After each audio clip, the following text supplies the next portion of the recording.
I'm here today with Julian Cowan Hill to talk to him about his work with tinnitus and the central nervous system.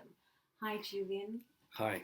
Please, can you tell us who you are and why you are qualified to talk to us about this? I am a craniosacral therapist who does a lot of body work with tinnitus people. I'm also a psychotherapist, a core process psychotherapist, and I'm somebody that's had a lot of experience of letting go of my own tinnitus and have probably worked with 600 people plus now with tinnitus. Great. I want to talk to you more about that in a bit. Let me just start by saying somebody gets tinnitus. First thing they do is they go to an ENT, a doctor, a neurologist, and the medical community say you have to learn to live with it, or at best they say it will become coded in your brain within the first year, then you've had it. You've got to live with it. What do you say to that? I say nonsense.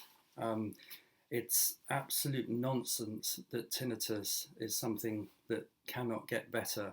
And I say this very strongly because it's my life story. I had incredibly bad tinnitus myself, and I received the very same message from an ENT specialist, and it had a really bad effect on me because I really believed that there was nothing I could do about my tinnitus. And fortunately, I heard about craniosacral therapy. I went to see a therapist, and it really, really helped my tinnitus back off. So much so that after 20 years of tinnitus, I had some treatment, and then 6 months later, it actually stopped. So you're saying that you can now hear silence? Yes. And it's gone for you? Yes. To be completely clear, I have a tinnitus-free life now, except if I get a cold. For some reason, colds bring it back. And if I do get a cold, then tinnitus comes back very slightly. It's incredibly manageable. It's like being able to feel your socks. You can feel your socks if you focus on your feet, but otherwise you wouldn't normally notice it's there. And it's nothing like the volume that was in No your preceding way. years, right? No, because I couldn't hear the phone ring when it was bad. I couldn't work. I couldn't sleep. I had very severe tinnitus.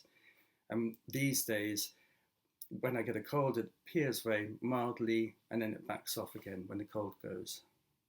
Great. And you've worked with many clients who've had absolutely severe tinnitus with different etiologies. Yeah.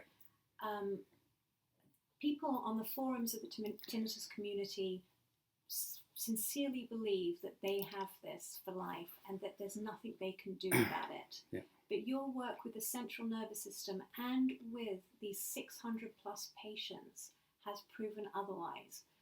Can you talk a bit about that? Yeah, I've worked with people who have developed tinnitus after loud noise exposure, which is incredibly common. I've worked with a lot of musicians. I've worked with people who've had stress-induced tinnitus, tinnitus as a result of candida, tinnitus as a result of having operations and anesthetics, people who've had acoustic neuroma removed, gamma ray knife surgery.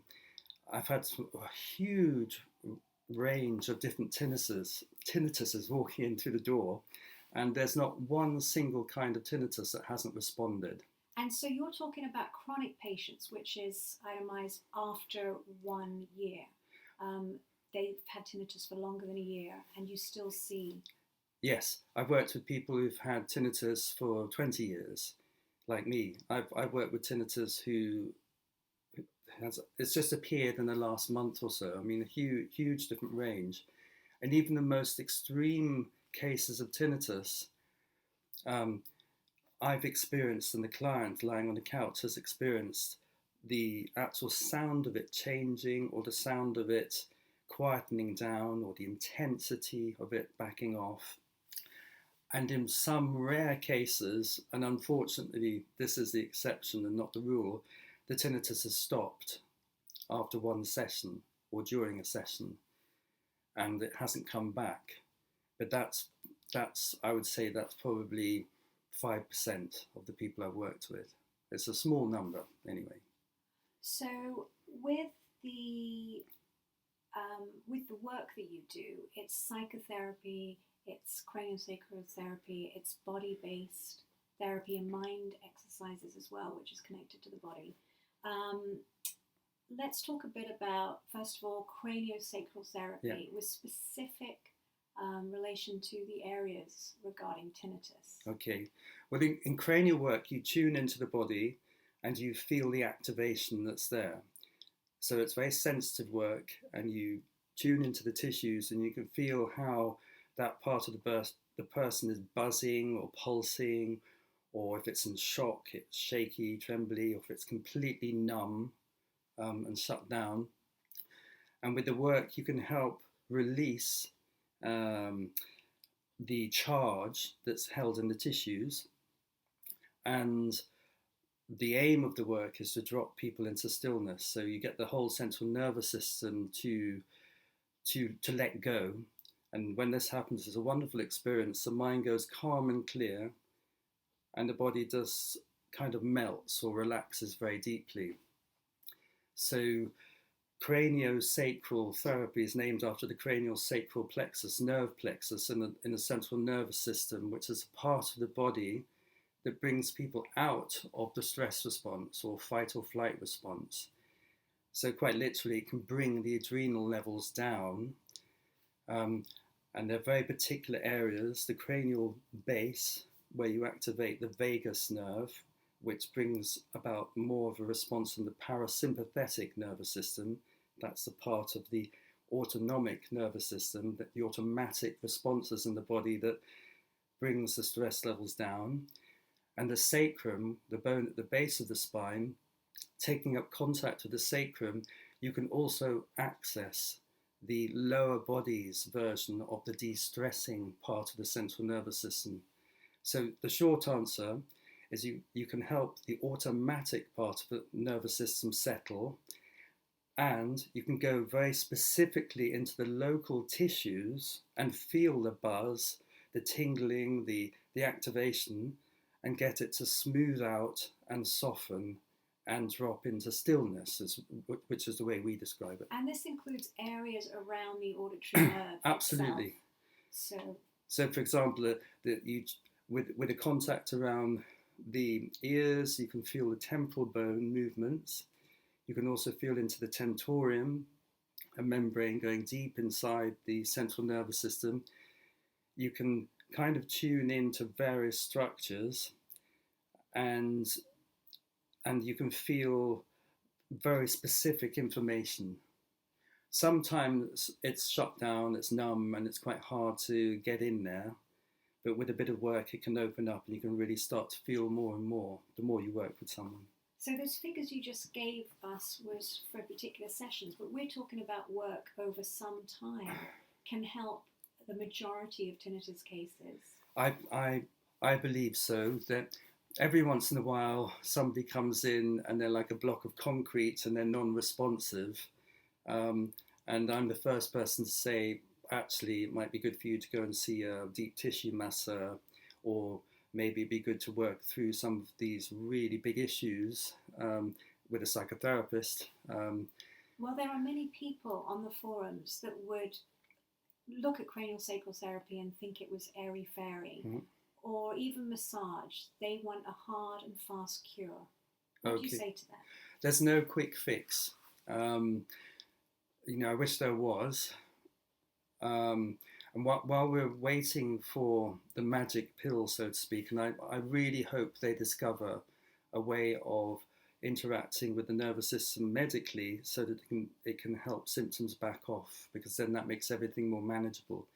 In the meantime, getting a person's system to come out of fight or flight and settle, it is a process. Sometimes it takes a couple of months. Sometimes I've worked with people for years, and it's just been a very gradual improvement.